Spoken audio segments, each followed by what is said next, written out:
Welcome to the Legendary Upside podcast. My name is Pat Kerrane. You can follow all of my work at legendaryupside.com. And with me today is Davis Mattek. How you doing, Davis?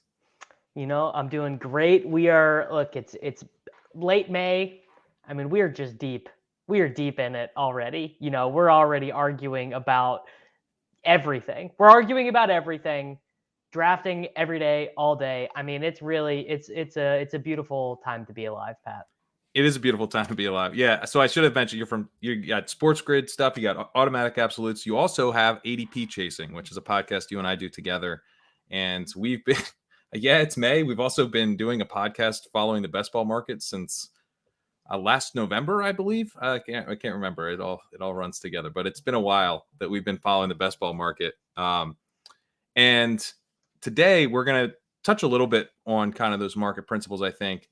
But the main focus of the podcast is going to be on attacking the late rounds in best ball drafts. I think this is a particularly interesting discussion to have in May because we are in like the height of uncertainty.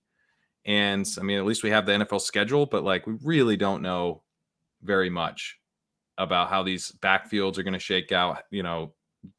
There's like uncertainty even at wide receiver position. There's certain guys who haven't signed yet. So it creates some tough decisions in the late rounds, and it's going to create some hindsight type of stuff where we're going to look back and go, oh my God, I could have had a huge bag of this dude. He was free. What is wrong with me? How did I not see it? So let's get our crystal balls out and figure this out, Davis. It's like the thing I actually hate the most about fantasy football, specifically best ball, because like obviously, we're doing all our FFPC stuff. It's like, well, we can kind of adjust and move on. Have had great teams make no money in the FFPC, have had pretty horrible teams. Like I think we had a team last year that finished like 80th or something like that. And I just remember every week being like, no one on this team is even good. This team it's just like I think it was a Mahomes Kelsey team, right? And so it's like those two were good. It's just pretty much all you needed. But in best ball, it's just it. You draft it and it's done. So if something doesn't occur to you at the time, you just feel stupid. And I mean, this is there were so many breakouts and stuff last year that it's weird to focus in on this example. But the Samaje Perine example from last year is the one that just really sticks it to me. Because I'm like, dude, you should just be better. You've been playing fantasy football for a long time. How many times have you seen the market go crazy over the shiny new toy? Which, I mean, was the Chris Evans toy even really that shiny? Honestly, wasn't that shiny? Yeah, like it glinted. If you held it to the light just right, it glinted. Like in terms of like shiny toys that the fantasy community has decided to chase, Chris Evans is one of the least shiny, right? Yeah, we had to blow the dust off and polish it a little. And so, I've gotten a couple people have commented stuff like this to me this year, of like being in draft rooms with me or seeing me draft in the Swolecast, and been like, you're taking a lot less rookies, you're taking more old guys than normal, you're taking a lot of Derrick Henry. And I'm like, one thing I've just really realized is coaches like veteran players, which is not to say I'm not drafting rookies, not taking Jordan Addison, not taking Zach Charbonnet or whatever. But honestly, in spots where coaches might not know the answer, they really do go with the veteran a lot. And that just should have been so obvious with Perine, and it wasn't at all. And it feels bad. I'll give Ben Gretsch a shout out, who was banging the table on Perine, saying we should be drafting He was. him. Yeah. So there were some people on the Perine train, and that was one of those drumbeat things where it was Evans, and then by like mid to late August, it was like, I think this is Perine. And if you were kind of paying attention, I think by September, I mean, it took me a while because I was kind of on the Evans side, but I feel like by like literally September, I was over to Perine because the news and, training camp stuff and preseason stuff can be kind of noisy, but there is definitely signal in it as well. And that was one of the ones that, if you were paying attention, you probably realized, oops, I've been drafting the wrong guy. Yeah, 100%. And I mean, obviously that's like a big part of the value prop of what's happening right now is like, if you are grinding the news and kind of pick up on great example from last year, Greg Dulcich from you. I mean, you were in the weeds, rookie OTAs, like that was like Nathaniel Hackett's son-in-law, basically. Yeah. And he may be. I've never actually checked, but it's possible he married into the family. knowing how nepotic, is that even a word? Nepotism, nepotic? That's probably not. I don't know. I kind of like it though, nepotic.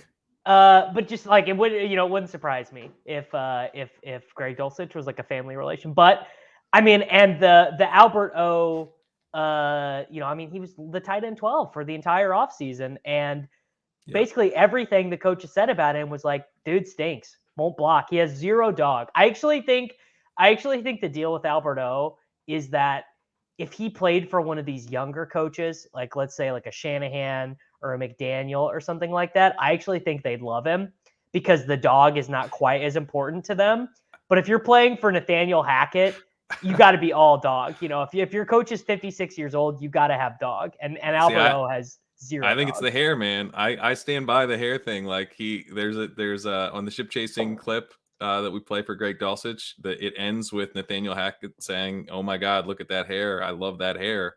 And I think there was some signal in that. The man loved Dulcich's hair. So I don't know. You gotta be paying attention to what these coaches are telling us. Let's I can't believe we're already derailed on Alberto and Greg Dulcich. Let's zoom out, and so let me give you my thought on kind of late round picks, my sort of philosophy, and I want to see where you're at. So my feeling on these best ball tournaments is that these late round picks are actually very important because there's a high likelihood that someone going in the late rounds, and probably multiple people, will have some spike weeks in the fantasy playoffs. And having those guys will become a massive differentiator relative to the teams in your other pod. It's going to drive teams through the fantasy playoffs. That's more important than ever in Best Ball Mania because you got to win 1 out of 16 and then 1 out of 16 again. It is harder to advance to the finals than it was last year. And so, yes, your odds of hitting on those guys are very low, but someone's going to do it. There's going to be someone who scores some points in those rounds, and those teams are going to, at that point, have a massive edge. And so, to the extent that we can raise our chances of hitting on those types of players, I think we really want to be thinking through it because, yeah, your odds of hitting on one of those guys is low. Your odds of hitting on multiple of those guys on the same team is very low. But if you were to, it would be a huge, huge driver for your chances of actually taking this thing down. So with that in mind, I kind of think of like those picks as maybe I want to not worry so much about, like I want to think of my team almost like it's probably already advanced or not advanced by, let's say, the end of round 14 or maybe the end of round 13, excluding quarterback. You've kind of already done it or you haven't done it. Tight end is maybe a slightly different conversation, but it's like you kind of have already spent like key capital at running back and wide receiver, and it's either paid off or it's not paid off to an extent. And once you get to the late round picks, yeah, someone there could maybe help you advance for sure. But primarily, I'm like spike week hunting for the playoff rounds there. What are your thoughts on that general idea? I actually don't know if I love that. In May, okay. I think maybe in August that seems good because we have a much greater clarity on who is on what team, who is going to be cut, who is not going to be cut. I think by August, Zeke, Fournette, Kareem Hunt, all of these guys are going to be signed. I don't know if are there any dominoes left to fall at wide receiver really that we're expecting? I mean, maybe a DeAndre Hopkins trade, maybe Jarvis Landry. Is Julio Jones signed to the Buccaneers technically, or is he a free agent? Like there could be something like that. But I think really right now in May, what the late rounds are great for me is finishing out quarterback and tight end, because there are actually plenty of tight ends and quarterbacks going 15, 16, 17, 18. And I'm like, yeah, Jimmy Garoppolo is going to be a perfectly cromulent quarterback, or like Jake Ferguson is going to score 150 half-point PPR points, I think, probably for the Cowboys. Or, I mean, we talk about this every time we do a show together, but like Hunter Henry is just the starting tight end for the New England Patriots, or Tyler Conklin. And he's like pretty good. Yeah, Hunter Henry's pretty good. Not great. Tyler Conklin is going to have like a 78% route share for the Jets, and just no one wants him. No one cares. No one cares. And it's like, so yeah, obviously, I mean, I like my pet projects, my Richie Jameses and my Deontay Hardys and stuff, and that's more the spike week stuff. But I actually think, because just acknowledging, we're going to have so many dead roster spots from these teams we're drafting right now. Guys are going to get hurt. Guys are going to get cut. The Brock Purdy, Trey Lance thing, the Will Levis, Ryan Tannehill thing, the Atlanta quarterback situation. I mean, imagine what happens to ADP if two things happen. If Trey Lance gets traded somewhere and if Ryan Tannehill gets traded somewhere, like imagine the cascading dominoes there, and you can just skate in front of that puck right now, I think. Yeah, I guess you can. So you're saying you like taking Levis and Lance for the chances that they get traded somewhere? No, I'm saying the exact opposite. I'm saying you take. Okay. Well, I'm playing the Titans like it's Levis because I just think they're going to be bad, and I think Tannehill, like that just makes more sense. But I'm totally playing the Purdy angle. But it doesn't even matter. Replace those names with whoever you want. Sam Howell, Desmond Ridder, just whatever you want. Like I think you're getting quarterback starts. And I think the temptation to be like, oh, round 18 quarterback start, like what does that matter? Like Trevor Lawrence is going in the 5th round. Like getting quarterback starts in round 18 structurally is actually like a big advantage compared to what it would have been. Even I mean last year quarterback ADP got high, but even like 2 years ago no one was like Geno Smith went undrafted last year. That's not happening this year because of the way like Geno's season last year, actually, if you got that in round 18 this year, it'd be like massive because of what you're paying for other ceilings at quarterback. Yeah, that's fair. If you were to hit on a Geno type thing, and I would say probably Howell is your best bet for like a Geno type of season where, he can run around a little bit. He's obviously not totally free. And I'm not really in on Howell because I think like there's a big difference between Jacoby Brissett and Drew Lock as competition, but that would be kind of the most similar bet, right? Like the guy who's in the lead in an uncertain kind of quarterback situation, on an offense that does actually have some weapons. So there you go. I said something nice about Sam Howell. He could be this year's Geno Smith. But my thing, so the quarterback stuff, I want to dive more into because the tight end thing is kind of like, I think you're kind of having your cake and eating it too a little bit with the late round tight ends, where you're probably less likely to get a dead roster spot with some of these late round tight ends than at wide receiver and running back. And honestly, even quarterback. I guarantee any analysis of that would be true. That tight ends you draft in round 18 are much more likely to not be zeros than running backs and wide receivers. Yeah, I mean, they're guys who are projected to be NFL starters, like that are just available. Yeah. And they may not be like full route share guys like Noah Fant, is not going to, he'd probably have like a 55-60% route rate this year. So it's, you could be like, I don't know how great of a pick this is, how high upside it is, but it's also a highly variant position. It's also a position that's driven by touchdowns. So if you were to go, with a couple late round tight ends, even 3 late round tight ends or whatever, I've heard Dan Zach was talking about going 4 late round tight ends or even 5 on DraftKings. So you can certainly push that. I love 3 tight ends. I like the 3 tight end builds a lot. Obviously it's thin, but they could always be your week 17 flex guy. It's so thin, but it like with a quarterback, it cannot happen, right? You could have 2 quarterbacks score 30 points and it doesn't matter. But if Noah Fant and Sam Laporta both have 19 points in week 17, you can use both those points. So this is kind of the thought process I'm trying to think through with these late round picks, right? Because that quarterback point you made is kind of the key point for me. Like I kind of like going, if I have Kyle Pitts, why can I not take Tyler Conklin and Hunter Henry or whatever? Why do I have to just stop at 2? Like I've already completely punted the capital that I'm spending at tight end 2, but I'm taking 2 cracks at guys who could maybe, catch a touchdown in the right week, giving myself another out there.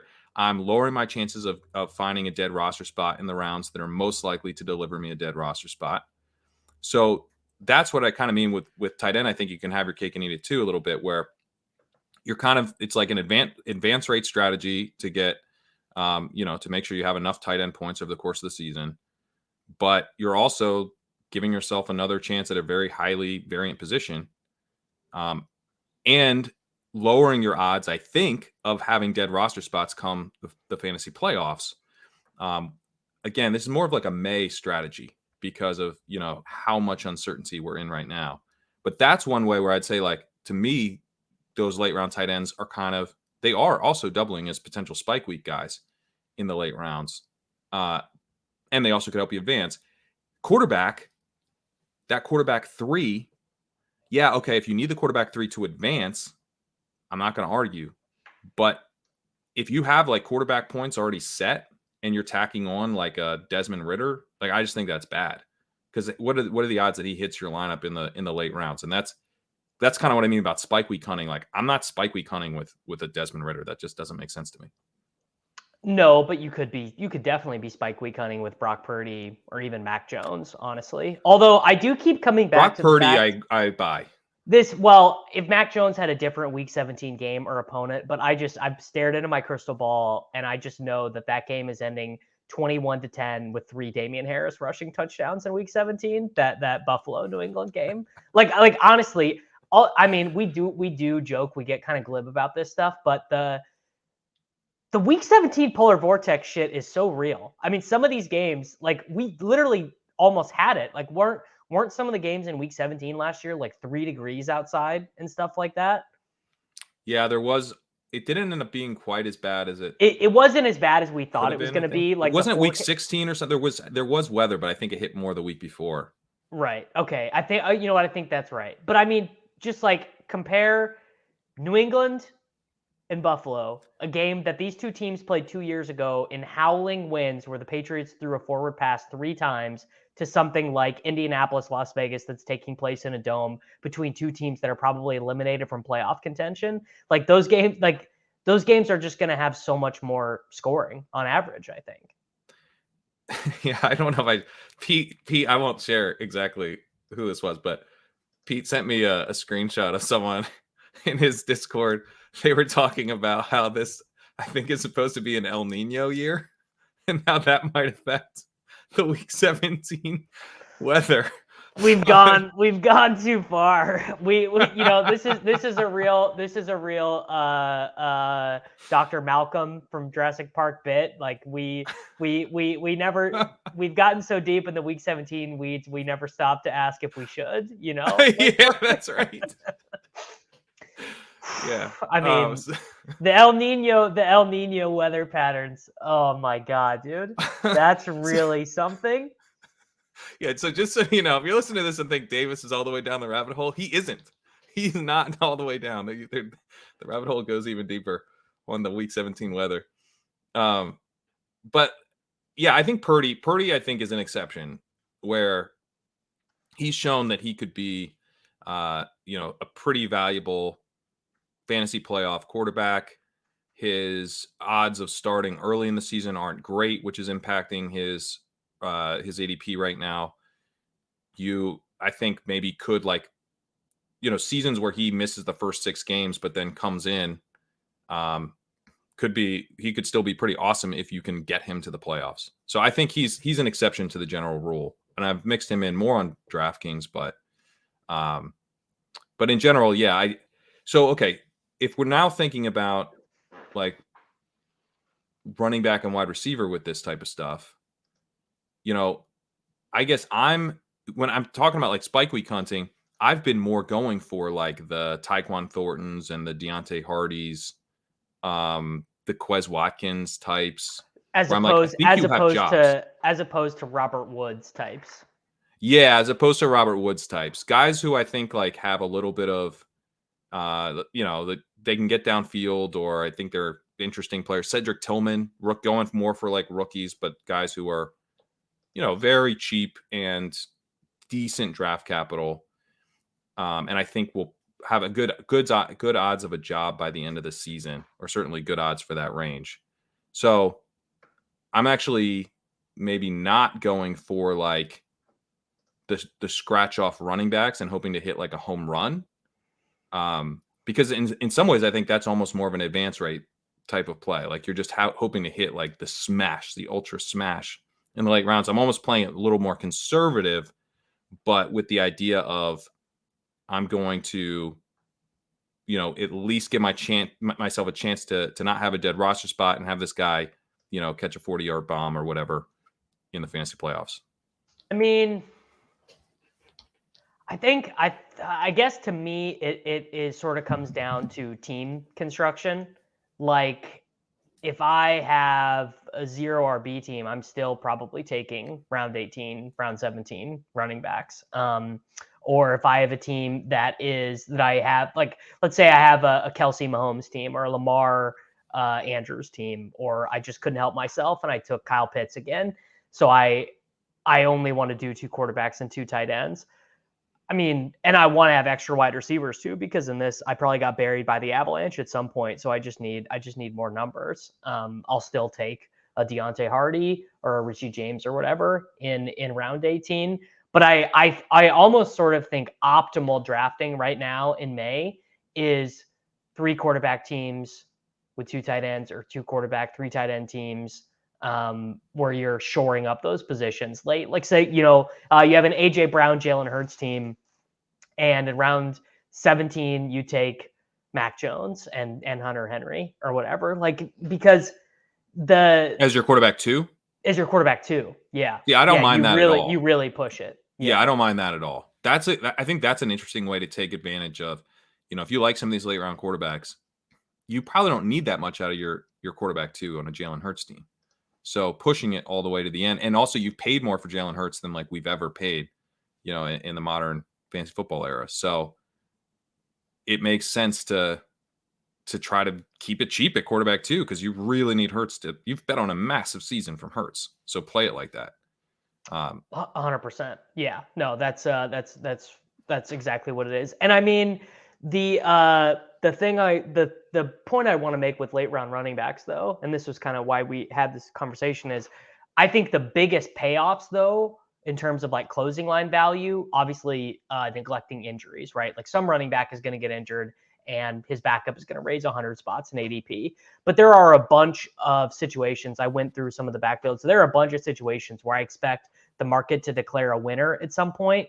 Dearness Johnson, great example of this last year. Like the market just decided either one, someone was going to get cut, or Dearness was going to be involved. Kind of hilarious because he ended up doing nothing last year, but he was like a round 14 pick by the time everything closed. And like that's going to happen this year with a bunch of these guys.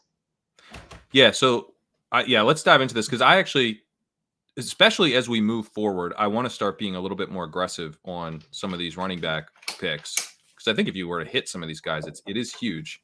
So if we talk through, I think there's a difference between like guys who we decide are the number 2 and guys who like have given us some real evidence that they are the number 2. And this would be like kind of the Perine Evans thing. And there's a number of ambiguous backfields where I think we're basically going to knight a guy and be like, you are the RB2. We're already doing that, right? We're already with a lot of the rookies, we're doing that. And it's just like we maybe don't have as much evidence that the guy is actually the RB2. We did this with Tyrion Davis-Price last year. Sounds like we might. Yeah. I mean, I really fell for that one. Yeah. I mean, I did too. I had a lot of him. But so I went through, and you talk about the veteran running back thing. So if we're looking for the next Samaje Perine, I went through and looked at running backs who had at least 50 attempts last year, had a PFF running grade of at least 60, which is like not horrible, basically. Right. Jerick McKinnon was below that, but that's not really what he does. But like it was, basically I think like 80 or 90 backs finished above that. It's not super high bar last year, but and then also no other running back on their team had 50 attempts. So they had 50 plus attempts. No other running back except the guy ahead of them did. And then they are not currently the number 1 back being drafted on their roster. And they're on the same team that they were last year. So that's the screener, and it's a pretty big screen. It's pretty big screen, yeah. Perine hit all of those. He had Sure. 58 attempts in 2021. Chris Evans only had 19. Perine had a 65.2 rushing score. Are you including targets in this? No, just attempts. I just ran it real quick. I think you should include targets, but sure, yeah, whatever. Yeah. I got you though. I got you. Yeah. Yeah, we could dial this in for sure. But I just ran it like 10 minutes before we did this pod. So sure. And then obviously Mixon was the top guy in 2021, and we expect him to be the top guy in 2022. So that's kind of the Perine screener. All right, so here's the guys that came up. Tyler Algier, which actually I cheated because Cordell Patterson had over 50 attempts. So he actually doesn't count. But he had so many attempts. He had 210 attempts that You just wanted any excuse to mention Tyler Algier. I just wanted to mention Tyler Algier. Plus he tackles so well. His tackling form is amazing. All right, Gus Edwards. Chuba Hubbard. He is so forgotten about, by the way. Like, I just need to make a mental note of that to myself because I forgot about him. I haven't even been drafting him, but he's still. I've been drafting some Gus Edwards because he kind of is clearly, I think, the RB2. So anyway, Gus Edwards, Chuba Hubbard.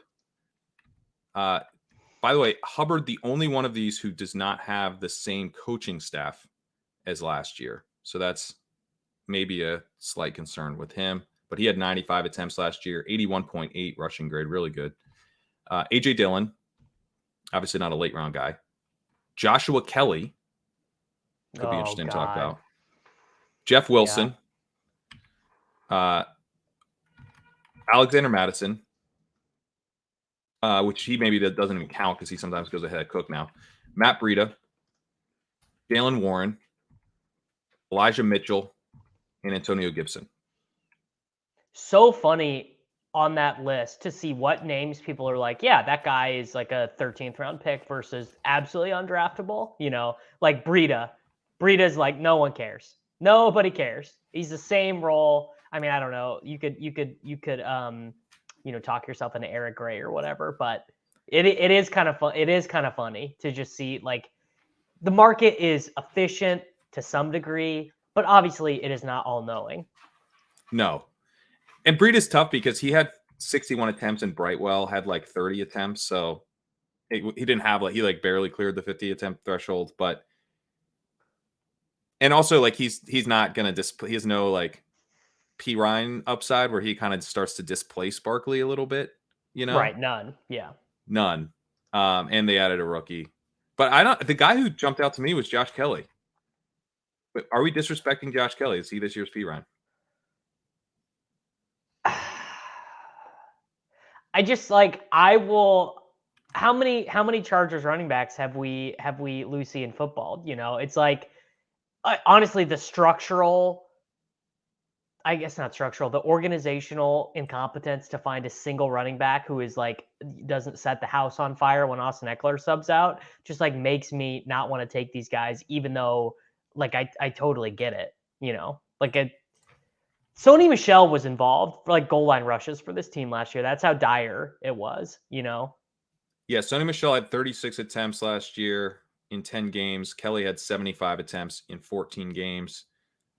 Kelley had a 70.2 PFF rushing grade. He also had 16 receptions to Michel's 9. Ran over twice as many routes. Well, I don't know. He had 24 targets to Michel's 13. Not that he's going to like displace Eckler, because he definitely won't. But he could. We know that Eckler is not, the classic short yardage type of back. And yeah, he's classic. He's classic. Little bit of standalone value, continued value guy. Exactly, and like totally free right now. Gus Edwards jumped out a bit. Jeff Wilson, we both like. Anyone else on the list? Those were Warren. I love. Well, Warren is like, I don't know. I'm gonna have 0 Najee Harris for the 3rd year in a row, so probably I take Warren a good bit. I mean, Warren. This is one of those things that's sort of like when you zoom out and you forget about watching football all the time. Like there was a stretch where Warren was just pretty much in a timeshare with first round rookie Najee Harris, so after Jaylen Warren missed week 11 with injury, came back and played 20% of the snaps against Atlanta, but then from weeks 13 to weeks 18, 40%, 34%, 31%, 40%, 42% of the Pittsburgh Steelers snaps. I mentioned this on Ship Chasing last night. If you look at the receiver ratings at running back last year, the overall ratings, Christian McCaffrey, Austin Eckler, Jaylen Warren are the top three. Then Deion Jackson, who didn't make this list because Zach Moss was also involved last year. Joe Mixon, Jerick McKinnon. Oh my God, Deion Jackson. There's a guy that we should probably be taking as like it's one of those things where when a guy's like almost a first round pick and then his backup is undrafted, you got to be. It's like that's like Windhorse meme. Like what's going on here? Well, Evan Hall is sort of the fly in the ointment there, right? But didn't we just do this though? Didn't we just do like the day? I know, but rookie? I like that shiny toy. Yeah. No, I mean I like which is why that's why these guys are going undrafted, right? The fact that there is uncertainty at all. Like if we knew Deion Jackson was for sure the running back too, he'd go where Warren goes. Yeah, exactly. But I think that Warren and maybe Warren more than even Hubbard, because I like Hubbard a lot, but like Warren has this thing of he actually flashed some talent. He, was a solid rusher, really good as a receiver. He's behind a guy who stinks. Like Najee Harris stinks. I mean, and also Najee Harris is going into year 3, right? I was going to say, we saw Clyde basically get put out to pasture in year 3. So it's not impossible that Najee that they're just like, all right, like we're done trying to make this work with you. Year 3, when we started hearing noises about the Jaguars not liking Fournette, I think year 3 is when you start to see these teams be like, this. Yeah, it's when year 3 was when they cut Fournette, right? Is that right? I thought maybe it was year 4. I can't remember. No, I gotta look. Leonard Fournette. Yeah. Okay. So he made it through. He made it through the third year. Year 4, he was cut. Yeah. Okay. But I remember hearing like they really don't like him and stuff. Going into year 3, I think is when we started to hear that. Yeah. So, you've got the Najee Harris thing. Like maybe that organizational commitment is starting to waver a little bit. Also, he's a late round running back, so it doesn't need to waver week 1. It needs to waver down the stretch, which is, when it would be more likely to. And also Najee Harris protects Jaylen Warren with that draft capital. They're not going to bring in anyone else for competition because they don't want to. They're embarrassed. They spent a first round pick on Najee Harris. They're not going to do that. They're like, we're covered. At running back. So I think he gives you this thing of like I don't know, like he could be. I don't want to steam him up, but he could be going, I think, even quite a bit higher just because of the certainty that he gives you of what the bet is. It's not that the bet is like necessarily comes with like that much higher payoff than others, but it's Alexander Mattison in years past, where just because we knew so much that he was the running back too, he would be like running back 40. Exactly. Yeah, I kind of feel the same way about Warren. Like we really do, I think, maybe have that kind of certainty, almost an Alexander Mattison level certainty. Maybe not that he would get. This is maybe the difference. I don't know that Warren would come in and get every touch like Alexander Mattison has. Oh, I think he probably would. He probably would, but he's not that big. Like so who are their other remaining? Because I don't think Benny Snell's on the team anymore. I want to say they cut McFarland too. Yeah, that's a good question. They still have McFarland according to ESPN and Jason Huntley. But yeah, Snell no longer there. Alfonso Graham. That's a good name. That is a good Steelers running back name.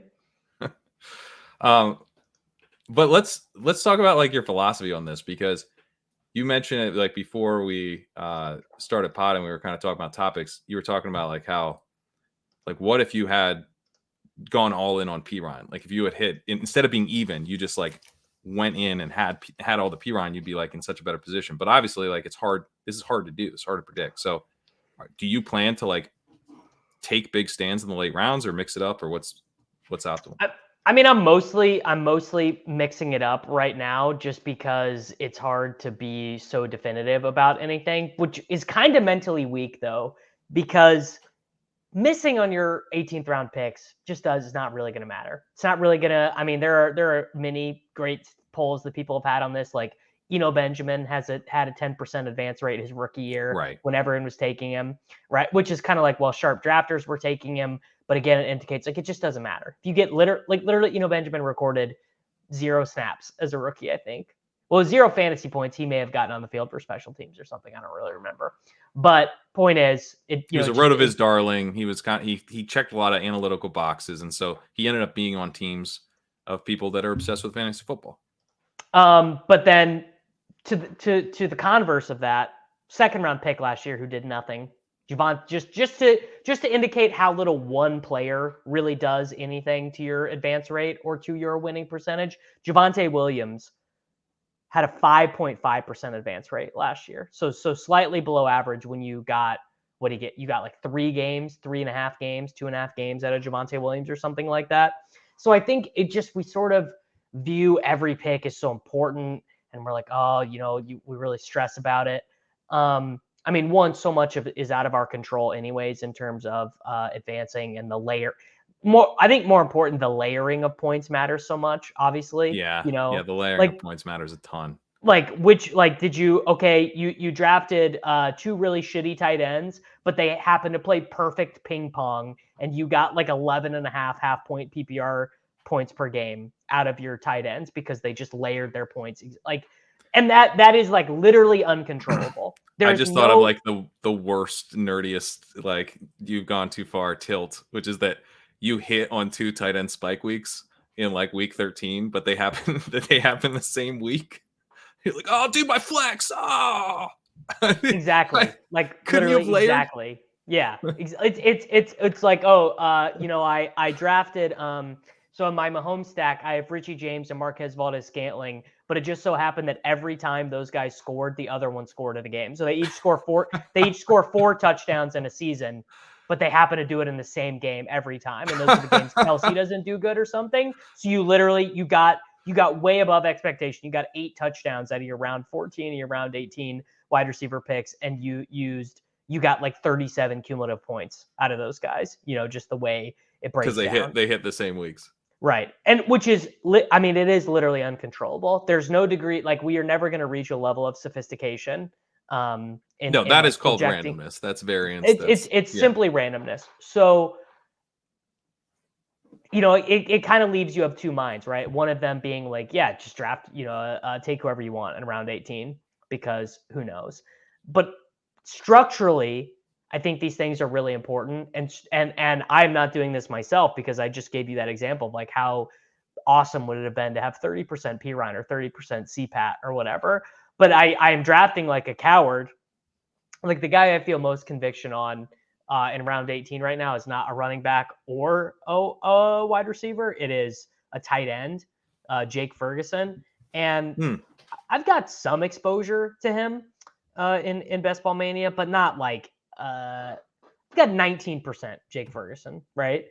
Which is like, that's pretty reasonable. But like my degree of conviction is way higher than that. Like I think Jake Ferguson is just going to be the starting tight end for like a pretty good passing offense all year long. And I'm still kind of, and there are like roster construction reasons for that or whatever, but that's still kind of middling it. That's interesting. Yeah. Ferguson's a guy that I don't know why exactly, but I haven't been that excited about. I have taken him, but I've probably only taken him a few times. He is the most Blake Jarwin-ass Dalton Schultz at. Like, there's nothing fun or exciting about him, I don't think.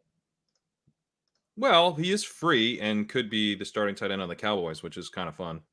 I have 4% of him in all of my post-best ball draft teams, so a little underweight, although he goes undrafted some, right? So I guess maybe I'm not quite as underweight as that might seem. So last year, as a 4th round rookie, he played 16% of the snaps in his first career game.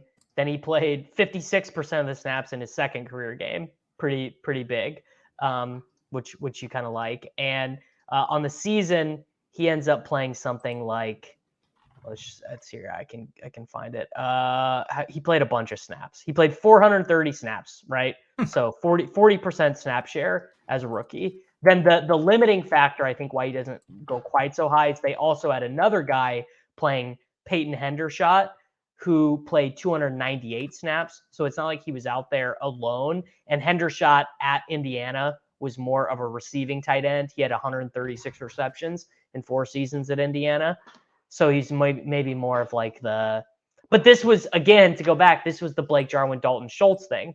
Is Blake Jarwin was more of the receiving tight end. He played at Oklahoma State. He was more of a receiving tight end, a little bit more athletic. But Schultz went to Stanford, classic, blocking, get the job done, nothing fancy, but just, do your job and cut up the field. And the Cowboys know that tight end is a real position of need, but they didn't want to take Kincaid. They thought they'd be able to get Meyer maybe later. I don't know. It's unclear what they were doing in the first round because they really did want a tight end. But then they basically just decided all the rest of the guys were too expensive. So they took I don't even remember the name of the guy they took. Schoonmaker. And maybe it's a leak in my game, but I've got no Schoonmaker and a bunch of Jake Ferguson. Well, Hendershot, what if he's the guy? He's still on the roster. He totally could be. Maybe that's the way to middle it, or maybe this ends up being a like a Colby Parkinson, Noah Fant situation where Parkinson plays more snaps, but Fant gets more targets and routes or whatever. It could definitely be that where Ferguson plays more, but Hendershot scores 6 touchdowns or something like that. Yeah, I'm pretty out on Schoonmaker. I know his second round pick, but he peaked with 418 receiving yards. Not like that great of a receiving prospect. And Ferguson actually did show some receiving ability. He actually only had 450 receiving yards at his peak, but it was a 24% dominator rating over a 13-game season, which is pretty good for a tight end. Every Cowboys tight end looks the exact same. They all wear a number in the 80s. They all stand really upright, and they all fall down immediately after catching the ball. This goes all the way back to Jason Witten. They all play the exact same way. Yeah, they all have to do. Yeah, they all. I mean, we should do DNA testing and make sure they're not all clones of Jason Witten. I think It's like I literally with their helmets on and watching on a TV angle from not an all 22 angle, no one can tell the difference between Dalton Schultz, Jake Ferguson, and Peyton Hendershot. Absolutely no chance. Literally no way. That'd be such a great game.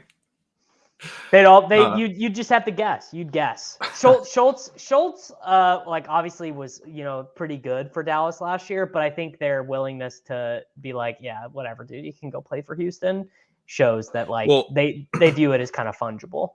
And Schultz was clearly, in my opinion, overdrafted last year. Like, he was someone that I was not drafting a ton of, and he's kind of the classic, like, oh God, we just decided, like, it's kind of like the old school late round quarterback thing where I don't think we do very well with the tight ends who just like aren't that good. And it's like, oh, he's going to get fed. He's going to get lots of targets. So let's draft it like that's going to happen. That is not that easy to predict because like the issue is that like Dalton Schultz isn't very good. Like, he's good at blocking a dude and running a little squiggle route where you go up, you turn right. He is really good at that, like little rub routes. Like, to be fair to him, he is really good at that, but he's not Kyle Pitts. Right. Yeah. I mean, he's not Mark Andrews. He's not, he's not any of these guys who can stretch the seam, can do. I mean, Kittle's less of like a seam stretcher, but he's amazing after the catch. Schultz has nothing like that. He's filling snaps well. And so, yeah, that is literally what he's doing. He's filling snaps. Yeah. So I don't know. I mean, if we could find the next guy who comes in and that's all I expect Jake Ferguson to do, but getting that guy in round 18. And if you don't like big. Jake Ferguson, take Schoonmaker, take Hendershot. I don't care. But this is and I think, by the way, probably like in August, the winner of this is going to end up going round 15, Yeah. I would imagine. I agree. Are there any other late round tight ends kind of in this archetype? I mean, Tyler Conklin strikes me as one. McBride, to me. McBride, yeah. Are you worried at all about Ertz at the end of the year? Yeah. I mean, Gerald always remains. I've actually taken Ertz a couple times because I looked into it. I've been in the athletic streets and stuff, and I don't think Zach Ertz has any plans on retiring or not playing. Just seems like he's for sure going to be there. But I actually have the reverse concern of you. I'm not worried about Ertz later in the year because the Cardinals are going to be like 2-14, and Zach Ertz is going to be like, Hopkins is going to be shut down with a phantom injury. Hollywood Brown's going to be like, I'm not making enough money for this shit. Kyler is going to be like, yeah, my ACL still works, but we got to see what we have in Clayton Tune.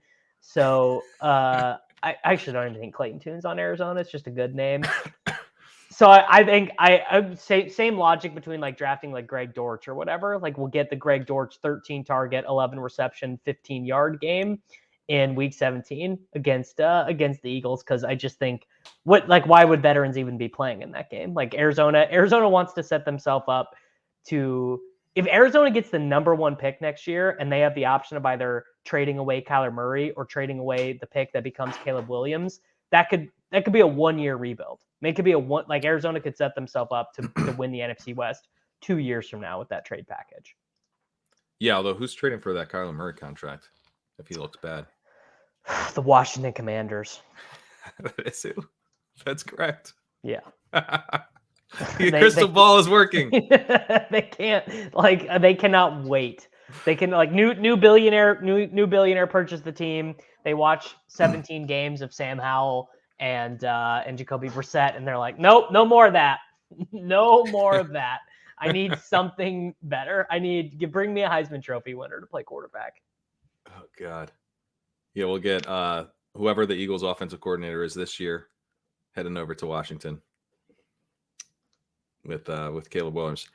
I was looking at my late round tight ends. I mean, Taysom Hill's pretty high up there. It's he's fallen a little bit. He's almost in the late rounds now. Tyler Higbee? Is Tyler Higbee? Yeah, it's same deal. Same deal. Yeah, of course. Tyler Higbee is Tyler Higbee. He's the same guy he's been his entire career. Never going to change. About 600, 700 yards, 5 touchdowns, but 3 of those touchdowns are going to come in one game. And imagine if it all comes against the New York Giants in week 17. That's such a great point. Yeah, he always does seem to have that one random spike, which usually week 2 or week 3. It does nothing for anyone. But he did it last year. He did it last year, and he stunk last year. But he's a guy. He's gonna be out there running around. Cade Otton, does he do anything for you? Like conceptually, sure, because Cade Otton is the exact same argument as Jake Ferguson, but I do take Dak and I do take Goff some percentage of the time. I don't think I've clicked Baker's name yet because there's no reason to right now because I like Purdy so much more, and you could just take Purdy. Right. Yeah. That's how I haven't clicked Baker either. I like Purdy a lot more. So yeah, he's not exactly a stacking guy, but I don't know. You could do a bring back on some Derek Carr Saint stuff with Cade Otton. You definitely could. Yeah. Yeah. He ran 510 routes last year. Cam Brate 261.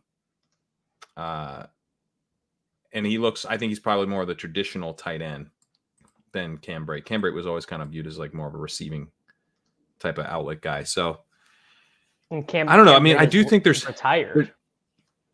What'd you say? And Cam Brate is like retired. Is he? Is he still on the team or not? He's not on the team. Cade Otton might be like a smash. I believe it is just Keeft and Cade Otton. Yeah, I am correct. Not on the team anymore. Why aren't we drafting Cade Otton? Buccaneers stink. Yeah, but that might be good for their tight end. I mean, I think it very well. But just the thing is, and people will say things like this when talking about tight ends, is like, oh, like, am I really excited for 500 yards and 4 touchdowns? And the answer is yes. 500 yards and 4 touchdowns is like a slam dunk for your 18th round tight end. That roughly translates into like 90-ish points without accounting for the half point. So that's like 120 points probably, roughly, something like that. And That's a smash. That is a smash. So here's kind of what I'm talking about with like the hunting for spike weeks thing. Again, like the May philosophy I'm trying to think through. I want to open up the app in December, and I don't want to see dead roster spots. And I can see myself going, okay, yeah, I have Cade Otton on this team. Cade Otton has had like a 65% route rate all year, and the Buccaneers are even worse than we thought they were going to be, and he's doing absolutely nothing. But like he is going to play this week versus like Luke Schoonmaker, who like has been a healthy scratch all year. Like, you know what I mean? Like there is something, or like even Jake Ferguson, like we were wrong. Like it wasn't Jake Ferguson. It was Hendershot. He'll still be active. Jake Ferguson is not getting cut. I guess that's right. Yeah. Yeah. Yeah. Maybe a running back would be a better example of this where, you know, I'm like, I took you went all in. You went all in on Travion Williams, and it turns out they do really like Chase Brown, and it wasn't fake. And Chris Evans gets to make the roster because he plays special teams or something. Yeah, 100%. Or Evan Hull is like a rookie, you know, he's nothing. It is Deion Jackson, and you took Evan Hull. So I tried to guess right, and I was wrong. That guess, if I was right, would be like potentially have a really high payoff over the course of the entire season. But you know, if I've hit like consecutive singles throughout all of the late rounds, is that in and of itself a home run? You know, if I single, that I feel like could be a late run. That could be a late round home run for me in combination.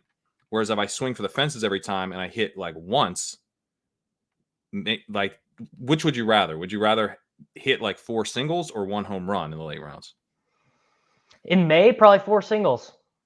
Yeah, like I'm fine playing it that way. I'm fine in May playing for singles. As we get closer to, as we get knowledge of injuries, as we get knowledge of like reporting on camp battles and things like that, I'm less comfortable hitting singles. In fact, I think drafting for singles at that point is probably bad. Right. But I mean, obviously, like I can acknowledge like both viewpoints. Like the Perine thing is the best example is Cordarrelle Patterson. The best example of the round 8. I think he finished like running back 9 in the end of in half point PPR the year he really broke out for Atlanta. But like how many? That's a good question. How many home runs do you think are even theoretically available? Right? Like not that many. Maybe 2. Guy who like just takes the job, or you know, is like a true home run. Like I would have selected this guy on every single roster if I knew he was going to have the overall season that he had. I think, and I don't. So Zay Jones is not an overall home run. Zay Jones had a couple nice spike weeks at the end. That's not what I mean. I think you got to count. I think you have to count Zay Jones as a home run, actually. Because he was productive enough over the course of the year. Because if you limit it to like a guy who really broke out and had a lot of week 17 points, it's like that you run that screen on Pro Football Reference and you might just have no one. Okay, all right. We'll count Zay Jones because he was a productive player throughout the year. So the 2021 Eli Mitchell, great example. Like went completely undrafted but got hurt at the end. But he was so good. But you'd still take him on like 100%. He's still so good for your advance rate. Like we can't eliminate. Like if taking Zach Ertz or Jake Ferguson or Jelani Woods or whoever it is, if that guy makes your advance, or if you advance 4 more extra teams because you took that guy instead of getting zeros there, it's worth a lot of like theoretical dollars. Actually a lot of theoretical dollars. Yeah, let's do it like that. Like I scramble the guy's game log and tell you, here's this guy's game log. You don't know the order of it. Would you take this guy on 100% of teams? I think Zay Jones is maybe below the baseline for that. He had a 31-point game at 17-20, and then everything else was he had a 19.5. Okay. He's probably like he squeaks over the fence. You would have taken Zay Jones on every team. You would have taken Zay Jones. I think that's right. Sorry. But yeah, there's probably like 2 guys, like a James Robinson, type of outcome. Cordell Patterson. But Zay Jones, right? Zay Jones is swinging for a single, and the ball carries. Right? There was an error in the outfield, and then the guy overthrew third base, and he actually he ended up sliding into third for a triple. Exactly. Yeah. So and then somehow he advanced the I don't know what happened after that, but he scored. He scored. So, but he's a veteran who, was signed to a decent contract. And we were basically just like, this guy has a job. He's a veteran who has a job. That's a single play.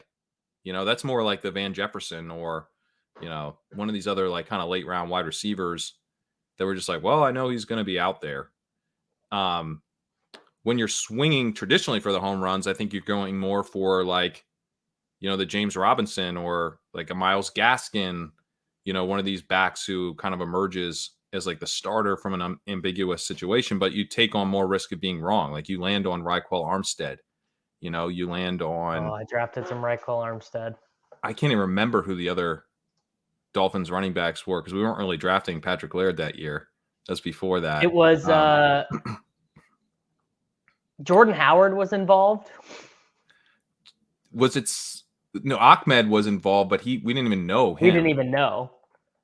Yeah, there was someone. Was it Breida? I think it was Breida. Okay, here. I think we decided it was Breida. We got Matt Breida, Jordan Howard, Lynn Bowden, Malcolm Perry. Yeah, it was a mess. It was a mess. So here's the thing that happened. I mean, you lamented not having more Perine. You gotta really look in the mirror on this Myles Gaskin thing because I listened to a podcast with. He told us, buddy. You, Patrick Laird, and Pete Overzet. He literally told you it was Myles Gaskin, and I listened to it and then didn't draft Myles Gaskin either. In his fantasy draft, he took Myles Gaskin, and Pete and I were like, "That's cute." He took his buddy. He just moved on. So here's the other thing. He is in an ambiguous backfield again this year. We've got to get Laird's take on who the number 2 is, or maybe even the number 1 in Tampa Bay. I had that sneaking thought earlier. It's what if it's just Keyshawn Vaughn? What if this coaching staff is just you know what, Rachaad White, whatever, dude. Keyshawn Vaughn, it's your backfield kid. I mean, that would be very NFL coach if they were just oh, we liked Keyshawn Vaughn. He looked good in blocking drills. Let me pull him up in that screener that I did. Keyshawn Vaughn had only 17 attempts last year, and he did not run. He had a 54.2 rushing grade. So he kind of it's probably not happening.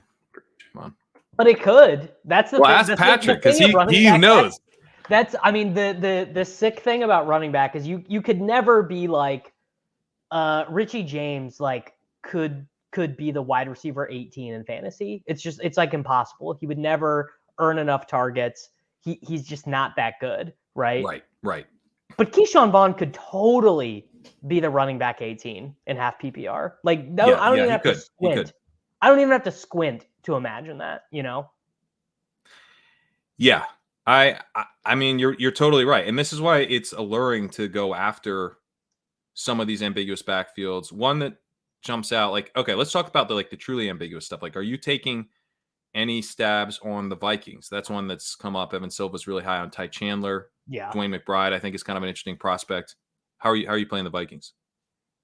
Yeah, I mean, I've taken a little bit of both of those guys. I've taken a little bit of McBride and a little bit of Chandler. But that actually feels like a great example of the home run thing where the market in one aspect with Madison's ADP coming up and Cook's ADP going down, you clearly are anticipating something developing there, but then the market's taking no stand on McBride and Chandler. And, one of those guys is going to end up being a viable handcuff and they're free right now. Yeah, I took Ty Chandler on a Best Ball Mania team last night. I think I might start I'm like, okay, at least it's one of these guys, and I think that maybe they're both like kind of interesting. I also don't think Madison's like that talented. So, maybe they could kind of turn it into a committee a little bit. Sure. What about the Raiders? Are you doing anything? Are you doing like Zamir White at all? Yes. Because that one seems like that is fairly obvious. Like one of the veteran guys is not even on the team anymore. Which one? Oh, never mind. They're both still there. Maybe I shouldn't. I have been taking Zamir White, but maybe this is just like not understanding the monster that I'm dealing with McDaniels. Like maybe this is just stupid. Yeah, it is tough because he's like so much theoretically better as a rusher. But that is that's like a true home run swing. Like you're betting on. Well, he feels like the only one on the roster capable of just like taking Josh Jacobs touches. Like it feels like if you ask Brandon Bolden's got to be like 33. Like it feels like if you were like, hey, dude, you just got to go be Josh Jacobs here. It feels like he would get hurt like almost immediately. Yeah, and he's been great on special teams, Brandon Bolden, but he is 33. He's 33. Dead ass 33. What is it about the running back position where some dudes are done at 28 and other guys can play till they're 33? Well, I mean, I don't think Brandon Bolden gets done on burst. I think it's just that because coaches like guys who are reliable and dependable, and you can rely on Brandon Bolden to do exactly what Brandon Bolden does. That's true. It is wild though how some like when David Johnson was done at like 27. It just ended. Man. Yeah, he was. What a bummer. I know. It was a good run there. He was so awesome, but it just was over. So I mean, obviously, I think those guys who are explosive, big play type stuff, like you see this happen in basketball a lot, like point guards who are maybe are not great shooters, but they're just really quick and explosive. Like once they lose half a step, they can't get open they can't get a shot off anymore. And they spent, the last 15 years of their adult life developing one style of play, and they can't figure out how to play any differently. I'd imagine it's similar for running backs. Yeah, I could see that. So here's one that's kind of interesting because there was no backup that fit the screener, the Perine screener in LA on the Rams. Kyren Williams, Malcolm Brown, Ronnie Rivers, they all had below 50 attempts last year. Kyren Williams actually ran okay, 74.8 rushing grade, but didn't get used a lot. Do you remember when they started Ronnie Rivers in an NFL game, like send a message? I don't know. Yeah, to Cam Akers. Yeah. Yeah. But I mean, Cam Akers, a starter who has to be sent Ronnie Rivers type messages, not ideal. But like, and then Akers was so good to end the year. Very bizarre stuff. I know. But Zach Evans is there. I think that's like, if we're talking about kind of home run, shiny toy swings, he's one that I like a little bit. Okay, you want to talk about things that we have completely memory hold? Like I didn't remember this until right now. You just dug this out of my memory. The Rams were the opening game of the NFL season last year. So they were the first night. So I remember everyone max entering showdown, and we're getting reports like the last 2 days before that Akers actually isn't the starter, and that Adam Schefter said on TV, he said, "Oh, in the War Room, the 16-team league, ESPN league that everyone talks about, he's starting Kyren Williams, and Kyren Williams is actually the Rams starting running back. That's actually who they wanted." He gets his first career touch, immediate high ankle sprain, has to have it surgically repaired. But I forgot this happened. I did too. They were like not Ronnie Rivers. They were like Kyren. We like Kyren Williams more than we like Darrell Henderson and more than we like Cam Akers. They weren't lying about the Henderson part because they cut him. They cut him mid-season. Yeah. I guess kind of when Kyren was coming back. So they really like Kyren. If we go back and look at this. All right. So very first game against the Buffalo Bills, Darrell Henderson plays 82% of the snaps on offense. Cam Akers does nothing. I don't even think he got a touch in this game. Let's see if he did. Cam Akers Williams got had 80. Who had three. 82%? Darrell Henderson played 82% of snaps in the Williams first got game, right? Because Kyren Williams got injured on his first career snap. Kyren Williams played. How many snaps did he play? He might have gotten injured on. He did. He got injured on special teams. He got injured on special teams on his very first NFL snap on the opening frickin' kickoff.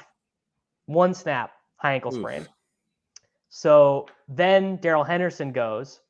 Akers, I remember there was like a, because they do those FFPC drafts after opening kickoff, and there was like Akers ended up being like a 12th round pick or something. So he plays, but he did get 15 carries in week 2. I think probably because McVay's like, dude, Darrell Henderson is not the guy. And then he had from week 8. This is, dude, what the fuck are the Rams doing last year?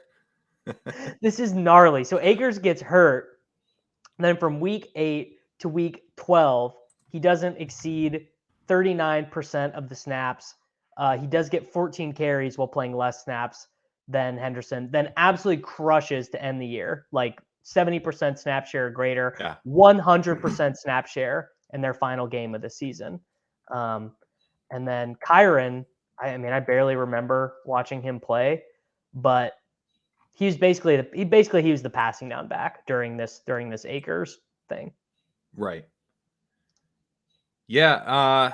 I looked this up, and you're right. Schefter was hyping up Kyren Williams. He said he made sure to select Kyren Williams with a late round pick in his fantasy draft. Windhorse meme. I mean, this is the type of stuff. I was talking to Liam on the podcast last week, and it's like, it is a reminder, like, we know so much less than we think we know. Like immediately, that was the first game of the season, and we were immediately like, we don't know shit. Yeah. There's a lot of spots like this where we just assume we know something and we don't. So I don't know, like, exactly how to, like, how do we benefit from that knowledge? It's hard because it's like the knowledge is that we have less knowledge than we think. But well, the real answer would be to draft in a more spread way, but that is not actionable. Well, it's not that fun, and it's also not that actionable for getting paid off, right? Because you want to be, when you're right, you really want to be right. Yeah, that's exactly what it is. We want to find ways to be more right because, like, the odds, like, the time commitment for this, it's not even, I mean, part of it's bankroll and part of it's time roll where, like, we don't have, how many drafts could you get that? Because I am not doing, 300 slow drafts at once. Like, I'm not doing that, so doing about 10 slow drafts at once. That's about the max I can handle. And there's nothing like being in the middle of doing like a fucking annoying life task, like running an errand or going to the post office or whatever, and getting a slow draft notification and being like, whatever, I'll deal with it later. And then not dealing with it later and getting auto picked in a slow draft. I thought you were going to say the exact opposite. I thought you were going to say that you get this reprieve from your dull existence. And you No. Because if I'm like running around, or I've got, I'm taking my dog somewhere or something, like, I'm not going to go in and be like, all right, I got to take Chase Brown. Like, I want to be thinking about what I'm doing. And sometimes, like, every once in a while, I just won't make it back. Yeah. I tried to multi-table a couple poodle drafts, like when I had the two monitors going, and I looked over at one and I was like, Odell Beckham's on this team. Like, how did that happen? I've taken Odell Beckham twice in the last 48 hours just because they were Lamar teams. Yeah, this wasn't a Lamar team. It's just a good old timeout. But yeah, I mean, I guess the way I'm thinking about this, and it feels like overly conservative probably, is just like, if I think I know less than I feel that I know, then I don't know how many of these situations I want to dive into and try to be right. So acknowledge that you don't know. Yeah. Use this heuristic that we have of the veterans win these jobs a greater proportion of the time than they don't. Or use the heuristic that rookies have more upside. It doesn't matter. Yeah, because sometimes it's the rookie or the young guy. It actually, in terms of expected value, I don't think it matters which heuristic you use, but making the bet is more profitable than middling it, because if you show up with 30% Samaje Perine, you just hashtag supercharge your advance rate. Yeah, I could see and that. Showing up with 30% Chris Evans does not matter. Really, it's not going to influence your bottom line. It doesn't matter if you also hit on some other stuff. So this maybe be a good way to wrap this up. So last year on my winning team, I had Raheem Mostert and Sony Michel. So I actually took 2 shots. Now people forget that Sony Michel was on the Dolphins at the time. Yeah, you didn't mean to. You thought you were drafting. Wait, when you drafted that, weren't you drafting Chargers, Michel? No, I was drafting Dolphins, Michel. Oh, yeah. I mean, I love this. I do this all the time. I'll even take Walker and Sharps together. I don't care. So maybe we do. I mean, this is essentially middling it. But, like, the nice thing about Mostert and Michel was that there was, like, a good chance that you were getting a dude with a role, not just it wasn't 2 shots at pure contingency. Right, because it's like Chase Edmonds is there. They could have coexisted. Exactly. Well, I was thinking that one would coexist with Chase Edmonds. That it was going to be kind of a classic 49ers committee. Some of these guys are getting touches. Kind of how it turned out, but it turned out that it wasn't Michel and it wasn't Edmonds. It was Mostert. What if Chase Edmonds is the lead running back for the Buccaneers in 2023? You thought about it? No, I won't let myself think about that. I won't. But an example of this would be maybe Kyren Williams and Zach Evans. Could be if you're just kind of betting against Cam Akers a little bit. It's probably not perfect because there's a chance he just takes all the work. But you see what I mean? Like going after a backfield that's not just ambiguous behind the lead back, but one where we don't even expect that lead back to like be a workhorse. And maybe that's a way to handle this, where it's like, I know I created a dead roster spot with this, but I gave my chances of hitting on like a meaningful pick, not just a spike week guy, but someone who might help me advance and who might help me in the playoffs is also much higher. And so I spent $2, but now I'm expecting a payout of $3, if that makes sense. I mean, it's hard for me to say which is actually better. I mean, this is actually like this sort of specific stuff is Leone is going to be much better at this because he could actually tell you, like he could game this out to some degree and tell you what is the accurate, like the correct dispersal, Yeah. And he looked at the handcuff stuff and I can't remember exactly what he found. So I guess we should refer to that.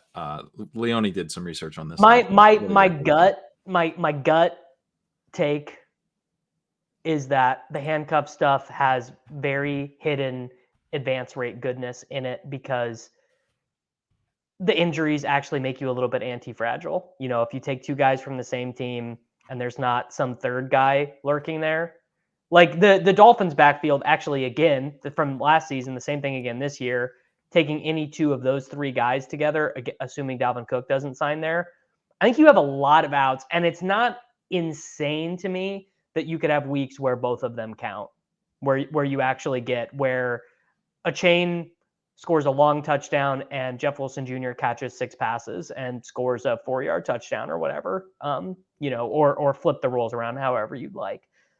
Like I don't, and even the pure handcuff stuff, like let's say you take Jonathan Taylor and Evan Hull, and Jonathan Taylor does what he did last year and just like misses 4 games, and Evan Hull averages 13.5 half-point PPR points in those games or whatever, probably returns more to you on average than the average 18th round pick. And the existence on your roster of the player that is missing I don't know. Someone's got, Leone probably did already answer this. We should literally probably just go read his article, but I pulled it up. Made sense to me.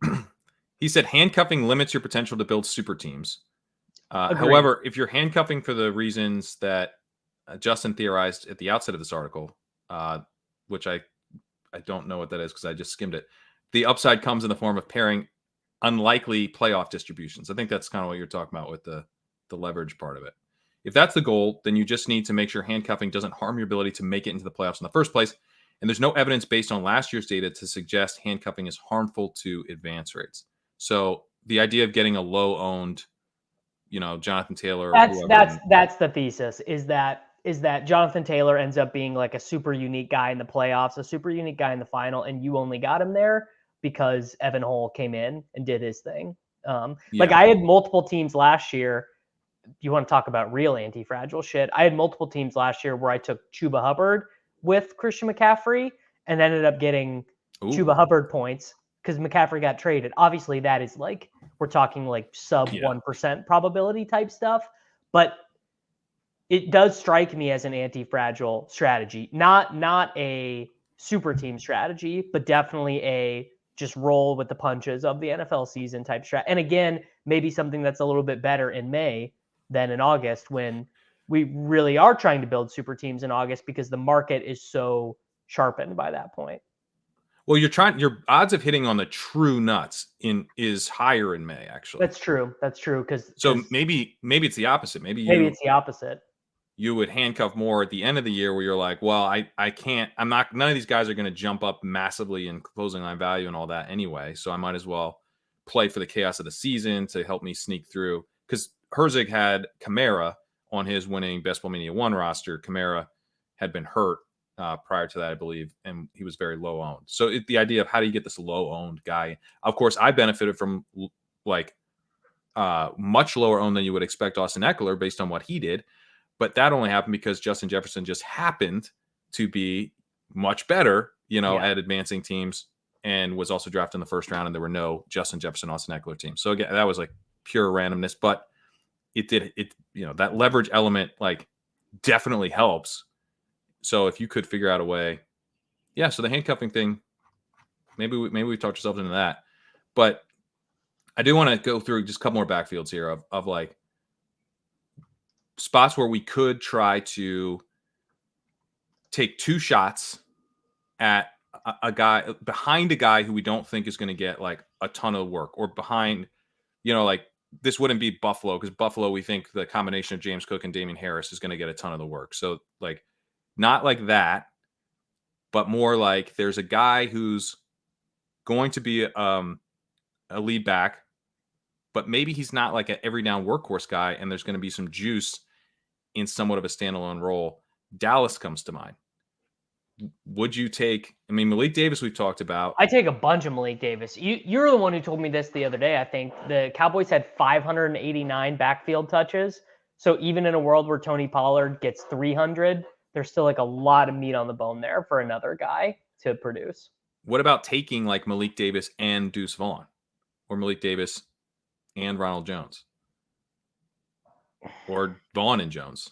With the idea that Pollard's not going to get. I think that I hate. I think taking two handcuffs in the same backfield and just saying, I hope I get one standalone value guy out of there feels bad. Okay, so the way that I would make the case for it would actually be to go Davis and Jones, because I'm saying I have the early down complement. The Zeke signing back there would ruin this. I don't think I'd actually do how many weeks are Malik Davis and Ronald Jones both going to be on the active roster together? Very few, but you hit on, you not guaranteed, but you've raised your chances of having someone. No, I hate that. Okay. That's like drafting Lance and Purdy together. Well, maybe that could work. Couldn't that work now that they're both free? I like that. That's a better DraftKings thing to me. I wouldn't when you have the 20 roster spots or whatever. And look, dude, it's May 25th. Trying to make some of these picks in the 20th round on DraftKings, you're like, it's like, did I just see Nate Burleson's name? Like it's like you get down there and like, who knows? But you're into taking Wilson and Mostert together. I'm into taking Wilson and Mostert together because they're both going to play every game. Yeah. Okay. What about taking Deontay Foreman and Roschon Johnson? Same deal. I mean, that they're both like week one, the Bears roll out. They're both, and then who knows what happens after that. I think it'll a lot be dictated by performance, but they're both going to be active and playing. And Khalil Herbert's not exactly like a workhorse, even though he's Yeah, the first pick. I got no Khalil Herbert. I think Khalil Herbert is kind of the odd man out, actually. Interesting. I actually kind of like him because he was awesome on his limited rushing. Yeah, work, he had a lot of juice. Yeah. I think that's all that's really coming to mind here. But yeah, I guess you could. Now the Tennessee backs, I wouldn't do this with. So that's what it is. Because the Tennessee backups are they'll just change it. It'll just be they'll just sign some guy who you thought was like retired. Yeah. So the two backfields that I think we're both on board doing this, like spend $2, try to make $3, is you grab the two Dolphins backs, Mostert and I think that's spending $4 and trying to make 10. The Dolphins one.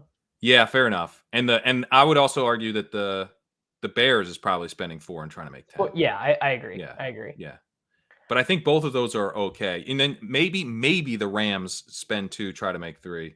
I think you could do the Vikings, spend 2 to make 3. Oh, the Vikings is a really good one. Yeah.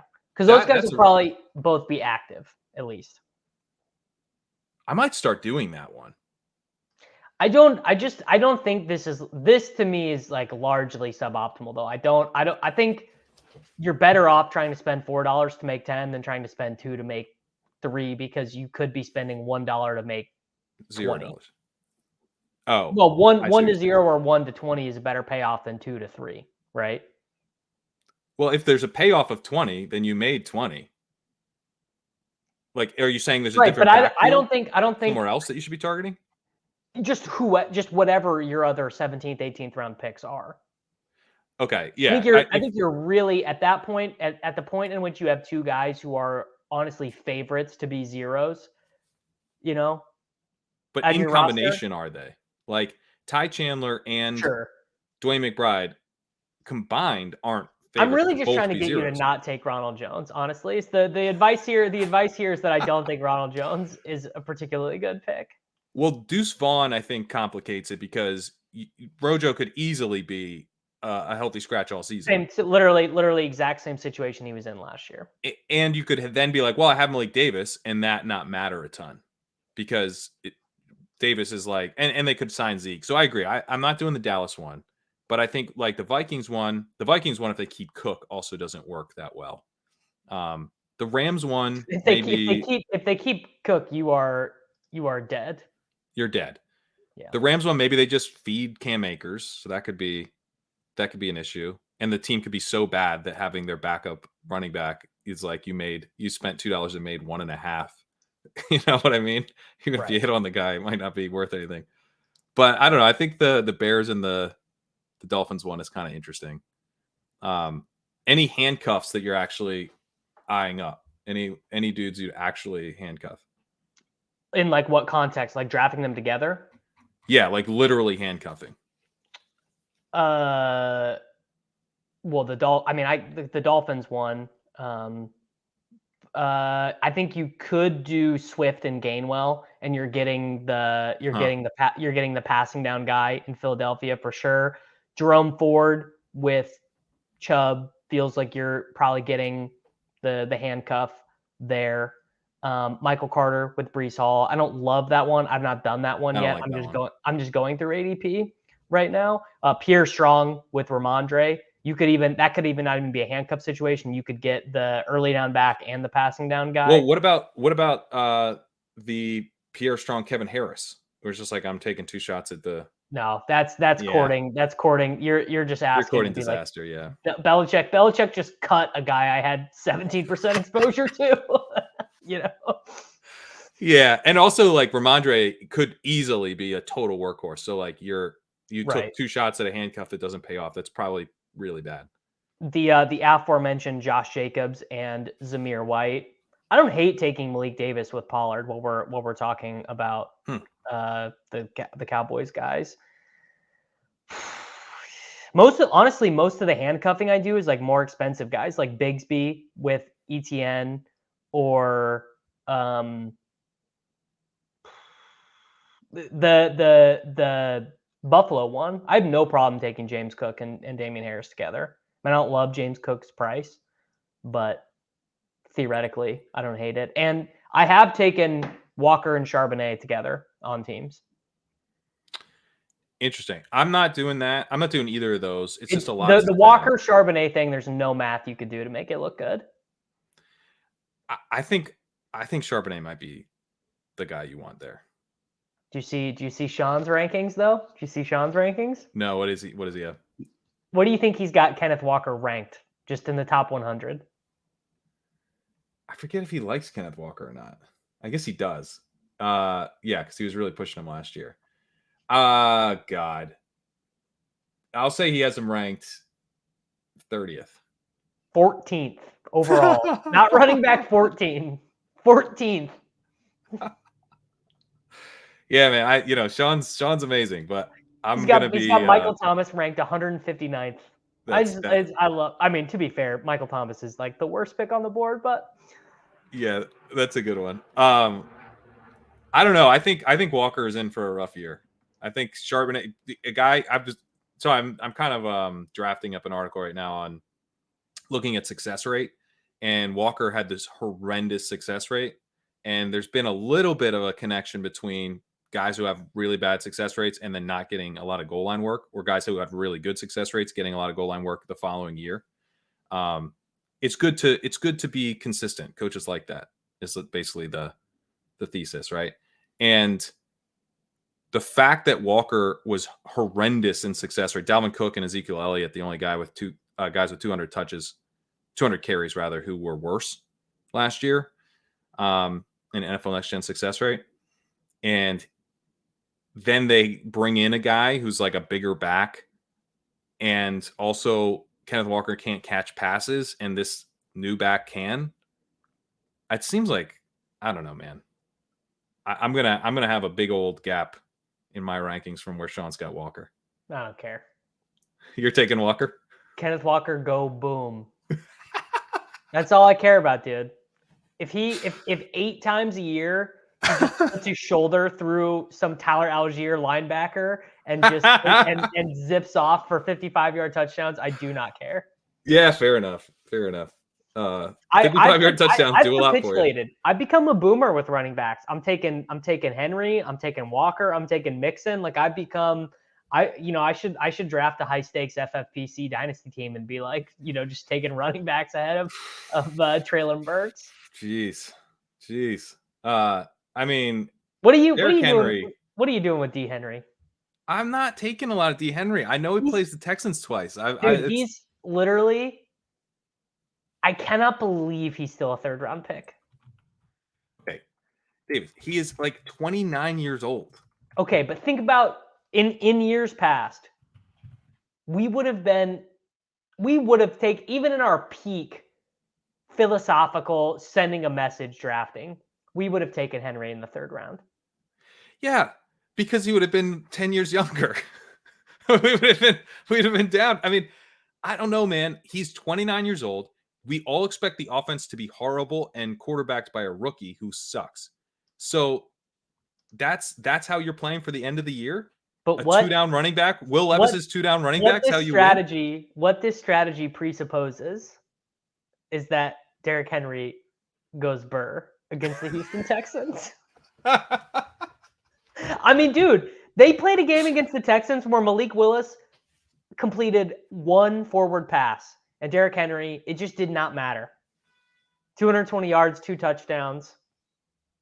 I mean, I think that's Malik Willis in some ways better for Henry than Will Levis, right? Because Will Levis is actually going to attempt passes and stuff. Like Henry, they were just like, you're the offense, bud. I mean, look, I'm always open to being Bayesian and to being wrong, and maybe I'll get on the D Henry train too late, but Derrick Henry in the 3rd round in half-point PPR, I don't know. It feels like the market is leaking. So the issue that I'm having with taking Derrick Henry isn't that I'm like, oh, I got to take Deebo Samuel over him. It's that I want to take Ramondre Stevenson or Breece Hall, who is sort of like, yeah, Breece Hall is going to start much slower than Derrick Henry, but like, I'm pretty sure I'm going to be more excited about Breece Hall in week 15, 16, and 17. Hopefully looking real healthy. Offense looks way better than last year. Compared to, it's like Derrick Henry might be like, it's like 30 carries for 80 yards type of stuff. I mean, it could be gross. It could be really gross in Tennessee this year. I'm not scared. I'm not gonna bow to this propaganda. Houston Texans twice in the fantasy football playoffs. I do not care, dude. I can't believe this. You're just like married to 29-year-old Derrick Henry. What happened to you, man? They could be favored, dude. The Titans could be favored in week 17 against the Texans, honestly. I guess so, but like I hope they are, because you bet on a 29-year-old 2-down running back. Like if he's not favored, I think you're being a bit glib calling him a 2-down running back. He had 49 targets last year. Yeah, fair. They used him finally in the passing game and it worked out. I mean, that's just true.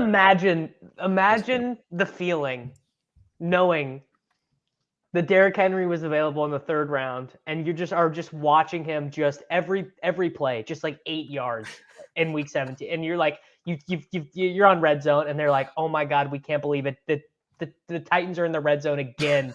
Derrick Henry has 4 Texans defenders draping off his back, and he's just like a kraken, just throwing them around, just slaying Houston Texans defenders as he walks into the end zone for his 3rd touchdown. Mike Vrabel just stomping up and down the sidelines. They can't stop him. That's honestly the biggest counterpoint to what you're saying is that Mike Vrabel does not care about the scoreline. He does not care what their record is. The plan of using Derrick Henry as the spear is not going to be altered unless he is like physically incapable of doing it, which he's 29. Maybe he will be, but it's still Derrick Henry in the 3rd round. I mean, I don't know, man. Like it is. I'm not really taking him on DraftKings because it's full PPR. Right. And although Henry is like the only guy who consistently gets the 100-yard bonus on DraftKings, is kind of the mitigating thing. Last year, it's like I think last year he doubled up every other running back in 100-yard games. You do so. The Texans thing, I know, he just absolutely crushes the Texans. Oh, if you come in with a boomer, D'Amico Ryan is going to fix their defense take. I don't even know you anymore. I don't know you. You're touting a 29-year-old running back. D'Amico Ryan's going to come in that building. He's going to get these guys playing serious football. Like, do you think that Henry just goes off because he like red jerseys just get him going? Like, it's going to matter I think the Texans stink and have no talent, and they're not going to get enough talent to fix that roster in one off season. And it's in a dome. Yeah, it's true. Back to the weather. El Nino. El Nino. Ever heard of it?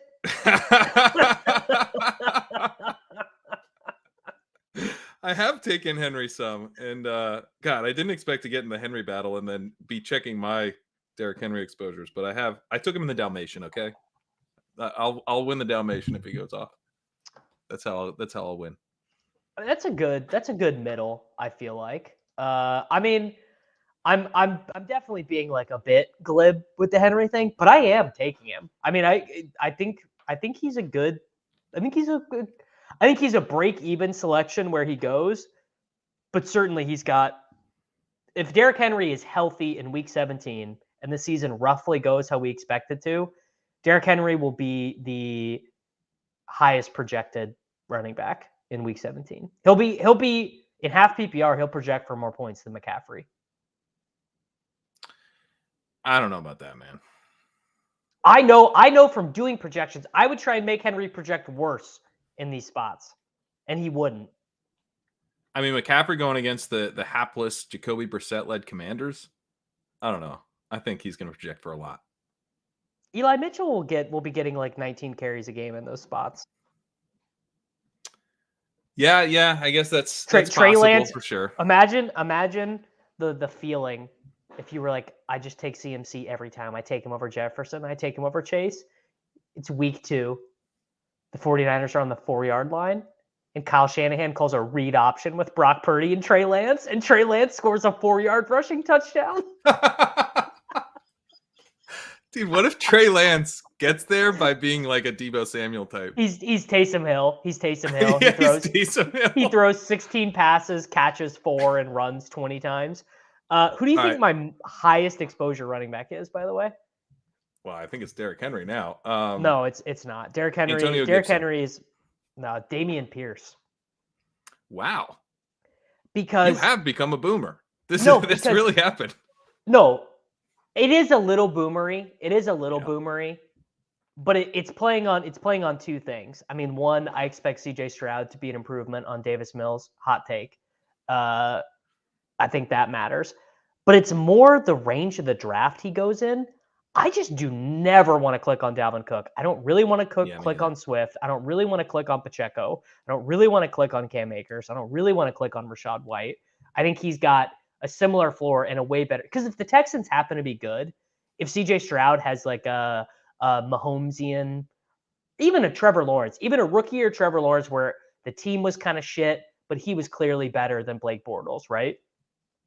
Pretty big. Well, that year was such a disaster. It's not the best comp, but I get what you're saying. That you get what I'm saying. Yeah, maybe a Mac Jones level. He can be like Jimmy Garoppolo level type of, not quite as efficient, but yeah, Mac Jones is a good comp. Let's do that. But then around him, I mean, there is just dust buckets left and right. You know, it's like Mike Evans and overdrafted Kadarius Toney and George Pick. It's just a bunch of guys I don't want to click. Yeah, I don't like that range either. But I usually need a receiver there because I tend to like. I take Lockett a lot there. Yeah, I take Lockett a lot too. I know you're a JSN guy. No, I take Lockett a lot as well. I think they're both really good. Though Leone would sort of talk to me, surprise, Leone talked me out of a rookie. But I am trying to wait and see if I can get more JSN in the 6th because he goes in the 7th on DraftKings. So I'm like, I can get lots of exposure on DraftKings, and then I can, if I'm a little underweight on Underdog right now, that's okay. So it's giving me confidence to push JSN into the 6th, and he's fallen there too. So then that's giving me more confidence to try. I think JSN will keep falling as people realize that the Seahawks are going to be the same team they've always been.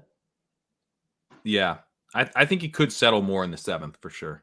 I think JSN. I mean, this is really neither here nor there, but I think he's going to play a little bit, but I think he's like almost mostly a contingent value rookie, like kind of like AJ Brown's rookie year, where he was kind of in and out of the lineup, right? Mm-hmm. He'd pop up, he had 100 yards in his first ever game, and then like we didn't hear from him, and then he went nuts down the stretch. Although obviously I do not think JSN is as good as AJ Brown.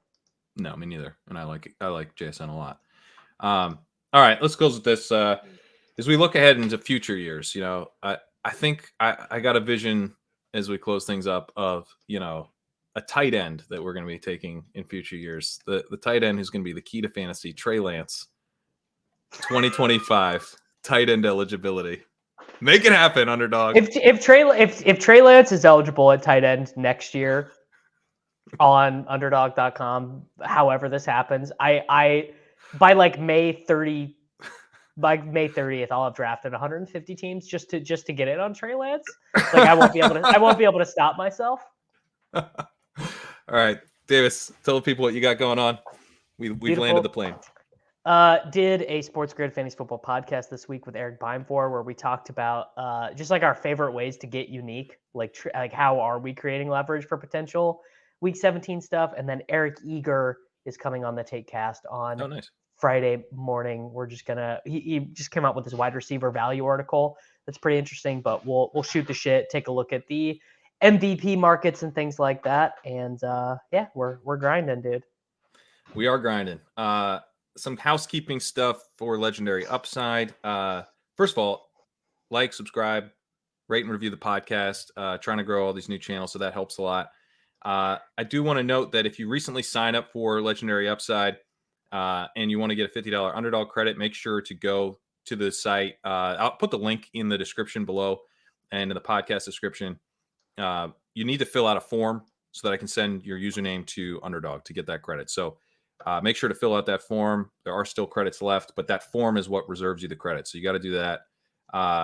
I also want to note I've run into a little bit of a bug with the system that is supposed to send out the automated emails for the premium podcast, which is a part of your Legendary Upside subscription.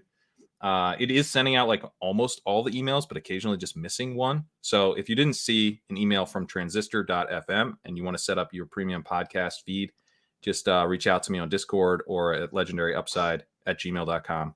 I'll help you out with that. And if you are looking to get $30 off your Legendary Upside subscription, you can do that until July 18th or through July 18th at legendaryupside.com/early. Go ahead and take advantage of that. Right now, you can get a $50 underdog credit with that. You can also get 40% off your Spike Week subscription with code LEGUP over there if you are a Legendary Upside premium member. But that'll do it. Thanks so much for listening. We'll see you guys later.